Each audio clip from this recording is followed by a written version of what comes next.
Zimpia's John Master Lee. And Lulu. All right, let's head on back to Sweden. It's been a long time since we reacted to something from Sweden. We've been touring around the world, and then we've been locked at home in Corona. We've been trying all sorts of other types of videos these days on some of our other channels. But this one caught my eye. Stefan did a video about bizarre flirting culture in Sweden. Ooh.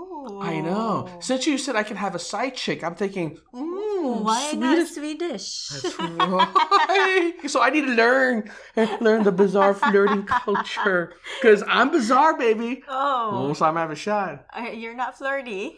I will learn to be flirty. Okay. I'm going to learn to be flirty. You're flirty to me. But Chinese people in general are very unflirty. The way they flirt, the way they express love. Like if you ever go watch Chinese kung fu movies and these old wuxia pian, it's always unrequited love. It's like love where they can never touch or acknowledge, but they like, very respectful. Very respectful, very reserved. Like they hold it back, yeah. but they know they love each other through their actions and how they're willing to die for someone. See the difference. Let's see the difference when he says bizarre. Yeah, this got me curious. I really want to know now. And I know we got a lot of Swedes following us, and they'll tell us if this guy's on point or not. So, That's right. All right, and away we go. If you've been following my channel for a while now, you've seen me talk about a lot of similar topics to this one. You've seen me talk about dating in Sweden. You've seen me talk about the difference between American girls and Swedish girls. You've seen me reflect on my own experiences of being in a relationship in Sweden and being single in Sweden. Wow. Well, he already admitted he went there for a girl, and then they broke up. Yes. Which is all very interesting to me, but one thing that I haven't really gone in depth on is the culture in Sweden around flirting. And I just read this article on heysweden.com, and it pointed out some really insightful and interesting things about the Swedish flirting culture that I thought I would reflect on and elaborate on and share with you guys in this video. The first thing to talk about is when and where does flirting take place in Sweden? Well, it can really happen just about anywhere. It's more common that it's going to happen when there's drinking involved, so at like parties, bars, nightclubs, all of those sorts of things. The research for this, because you can't just be talking. He's single. It's not research. It's experience. Necessity. Swedes tend to be very, very reserved, and when there's alcohol involved, they tend to open up a little bit more. But in other situations, there could be flirting going on that foreigners don't really realize. But basically, if there's two Swedes talking and they agree to meet up for a fika sometime or get a coffee together, I think you could consider that flirting. What's a fika? Maybe like a fiesta or like a break where you can... I don't know. Are you making stuff up? I'm just making...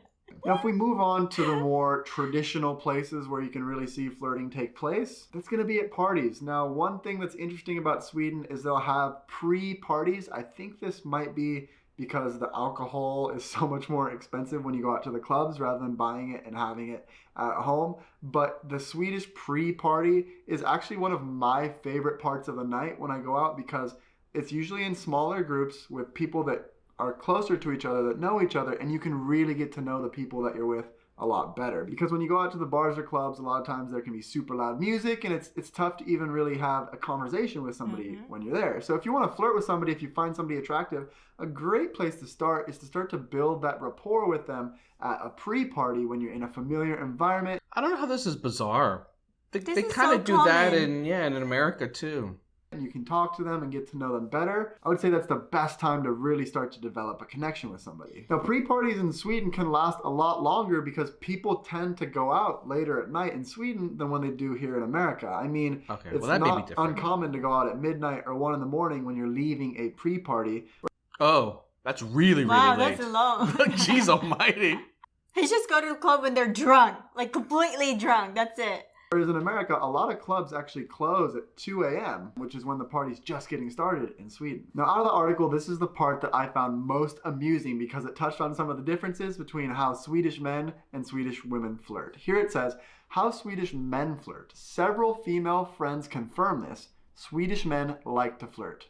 Many are not very good at it, but they like it. Swedish men's flirting cues are a bit more subtle than in other countries. For example, they won't stare at you or even try to say more than 3 sentences. Basically, you can divide male Swedish flirting activities into 2 categories. 1, standing on one spot, looking nice and groomed, waiting for a Swedish girl to come over while having a drink. Among Swedish men, this How is that flirting? Seems to be considered a flirting attempt already. I thought this was extremely amusing, and I shared this with some of my friends here in America. That's even worse than Chinese people. At least guys will go up to a girl. And they just laughed that would be considering to somebody to just like stand there with your drink looking good, waiting for a girl to come over to you. But in reality, because of the equality in Swedish society, girls are not afraid to come up and approach guys. Whoa. Oh, I like that. I like that. That they're interested in. So technically, this could work for some people. Number 2, being drunk, dancing on the dance floor close to a girl, slightly touching her waist or back, checking her reaction, and waiting for her to do the next step. If the man has no success within 30 seconds, he goes, next, simple, no fuzzing around. So very, very, very different ways of flirting. I know this is maybe a little bit comical and maybe even an over dramatization of what it's like to be flirting as a guy in Sweden, but it does show that it's just totally different than the culture here. Efficient, right? Why waste your time all night long trying to pick up on the girl, right? 30 seconds, she's not interested. Okay, next. She's not grinding back, so next. It's efficient. I love it. Guys are always approaching girls and doing these things. And in Sweden, there's a lot of times I'd be at a bar or a nightclub and there's so many beautiful women standing around and no guys are talking to them. Whereas in America, there's always guys that are approaching the beautiful girls. It would almost be annoying, I think, to be a good-looking girl in America because guys are always coming up to you, always wanting to talk to you. Mm-hmm. And they won't quit. They'll just sit there, all night long. And he won't get the message. Yeah. And that's something that maybe doesn't happen quite as much in Sweden. On the other hand, it says how Swedish women flirt. Here it says, the way Swedish women flirt can be summed up in the following steps. 1, there's only one step. They take what they want. So this goes to illustrate what I was just talking about. Women in Sweden are not afraid to come up to you if you're a guy. A couple other things that this article mentions that are kind of interesting that if you're single in Sweden, you might want to write down because these are like code words. Movie night in Sweden is like kind of like the Netflix and chill, what we say in America. You like that better. I'm a big fan of movies. So if you actually want to just have somebody over and watch a movie and you say you want to have a movie night, they might get the wrong idea. They might think that you're just after sex. So if you actually do just want to watch a movie with somebody, you might be completely out of luck. If you're looking for something a little bit more serious, you could ask to go on a Sunday stroll where you take a walk with somebody, maybe even combine that with a fika or something. And that's a signal of maybe some more serious relationship prospects as opposed to a movie night, which could alert some people to other types of intentions. So I thought that was a good little overview of flirting in Sweden. And seeing this article really made me reflect on some of the differences within dating and flirting and all of those things. Write a comment down below if you agree with this. So he's kind of just pulling it from an article. It's not really, this is what he noticed. He experienced too, right? I mean, at the end of the day, the only thing that seems to be different is that men tend to be more passive and women tend to be more aggressive. That's it. Mm-hmm. But I've seen that in other countries. It's not unique to Sweden. In other countries where women are also much more aggressive, like, Russian women are very aggressive women. And so they tend to have no problem going up to a guy. Mm-hmm. But, definitely not the case in Asia. No. I don't think it ever happens even in Asia. I don't think so. Yeah. I don't even know how they date anymore in Asia because I'm so the far new generation removed. Must be different. Right? Exactly. It's been a long, long time since I've dated someone.